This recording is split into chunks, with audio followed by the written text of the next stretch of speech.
Pour cette exposition réalisée spécialement pour la Maison culturelle de Datt, j'ai voulu travailler autour de ce principe de palais de la mémoire. Alors le palais de la mémoire, c'est un système de pensée qui permettait chez les anciens de se rappeler le plus de choses possible, donc d'exercer sa mémoire. Alors pour pouvoir y parvenir, il fallait se rappeler d'un lieu, en général pas trop fourni, où grâce à la pensée, on allait disposer toute une série d'objets ou de concepts qui allaient pouvoir faire travailler cette mémoire. Alors ce palais de la mémoire, au palais, c'est composé de multitude de souvenirs qui appartient à mon propre patrimoine de souvenirs, de ma famille, mais qui est aussi toute une construction au niveau de dessin, de photographie, de vidéo. Et alors, le spectateur est invité à déambuler dans un espace qui commence par un livre. Et ce livre, c'est le prélude, c'est l'introduction de toute l'histoire. Alors, dans ce livre, il est expliqué que le spectateur peut essayer de raviver ses souvenirs. Et grâce à ces souvenirs, puisque la mémoire est un système biaisé, qui se transforme au fil du temps, il s'agit d'inventer toute une série d'histoires autour de ces souvenirs. Et la scénographie est pensée pour que le spectateur puisse se promener parmi ses souvenirs, déambuler dans une maison qui est aussi le patrimoine des souvenirs, qui est le lieu du souvenir. L'espace est vraiment fondamental dans le souvenir. Et alors le spectateur découvre un salon, une salle à manger, un bureau, où toute une série d'images lui est proposée à sa propre interprétation, où il peut alors construire toute une série d'histoires, de récits fictifs ou imaginaires. D'accord. Au niveau des pièces que l'on retrouve, alors on a à la fois beaucoup de vidéos, de la photographie, du dessin aussi. Est-ce que tu peux nous expliquer un petit peu comment tu traites ces différents médiums ?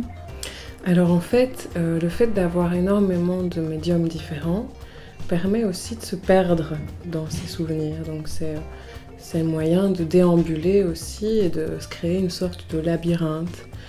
Et les différents médiums proposent des rythmes très différents. La vidéo peut être très lente, mais s'accélérer à certains moments, tandis que la photographie, le dessin et la peinture sont des médiums qui restent statiques. Mais quand ils se rencontrent avec la vidéo, ces médiums aussi s'animent et proposent une autre version du rythme dans le travail.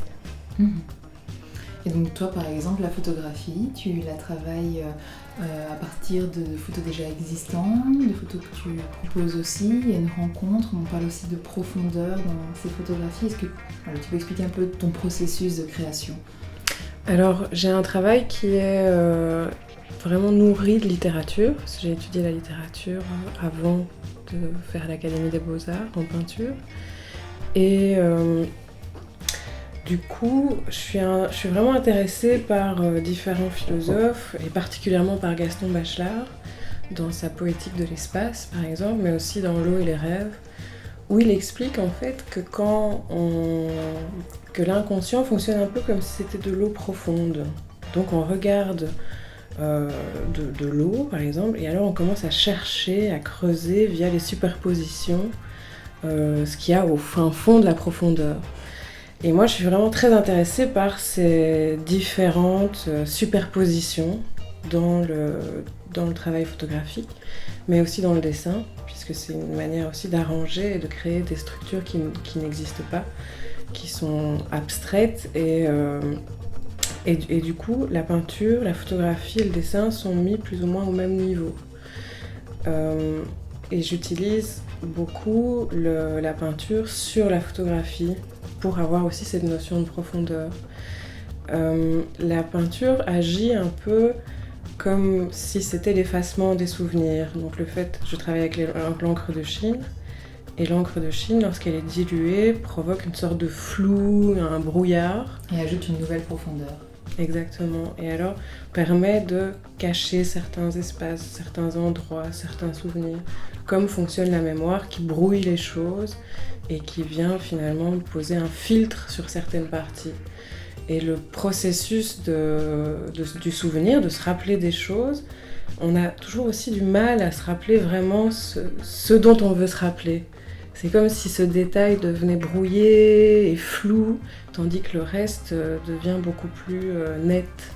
Et du coup, je travaille beaucoup sur ces différents niveaux, entre le flou, le brouillard. Et, enfin, dans ce palais de la mémoire aussi, quand on peut déambuler, il y a certaines parties qui vont être vraiment mises en évidence et d'autres qui vont être cachées. Et c'est au spectateur à rechercher l'endroit où les souvenirs sont nets et à lui aussi interpréter ce qu'il va découvrir.